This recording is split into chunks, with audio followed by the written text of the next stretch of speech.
All right, so number five, I'm going to make this real quick. How public domain protects fanfics. And quite honestly, it does fall under what I said in my original audio video. That basically because, you basically write a story and everything, unless you let people know, hey, don't do the sequel or follow-ups, I'll do that and everything. People are still going to do it. People are going to do it no matter what if you don't say something. Um, but again, what protects people like me from anything is the fact that the person that did the original, it falls under the category of public domain in the fan works, fan fiction categories, and it allows people to do whatever they want with it. Because one, the person that did the story does not own the IP characters that they feature in said story. Like in this case, it's Queen Alina Hitchhog from Sonic Underground and Alicia Acorn from Archie Sonic, both Sega characters by extension. So, you know, so basically, that the original author doesn't own the rights, to the characters. And I even said, look, this happens in Hollywood in all kind of entertainment media all the time. Whether the original author and his team, or writer and his team like it or not, it happens all the time. And why does it happen all the time? Because of the fact, that if a studio or a company wants a continuation, but they can't get a hold of the original team, which consists of the writer, they'll hire somebody else up.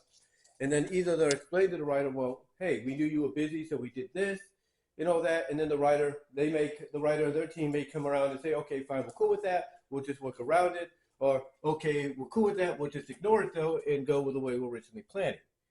They could do that. They could do that.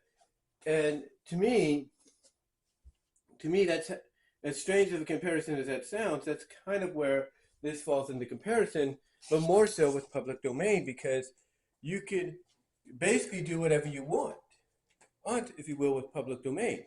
I mean, look at the early works of Winnie the Pooh, as of earlier this year, if you know what I mean. Take a look at that.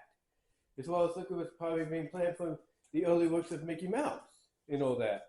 I'm just saying, but honestly, how public domain, helps fanfics and fan works is basically it allows people to do what they want with the material, no matter what. They can if they want to, they can make money off it, or if they feel like it, they can create a follow up. They can call it a follow up to something, even without discussing it with the original author, because the original author doesn't own the rights to said characters. So they can do what they want with it, kind of like with PAL Comics, because, kind of like the way as some people describe PAL Comics could get away with what they're doing, because of public domain and stuff. But to me, in short, guys, that is why, that is why public domain is important, and beneficial to fanfics. And now, after I let this battery charge, we'll be on to our sixth and final topic, hopefully later on.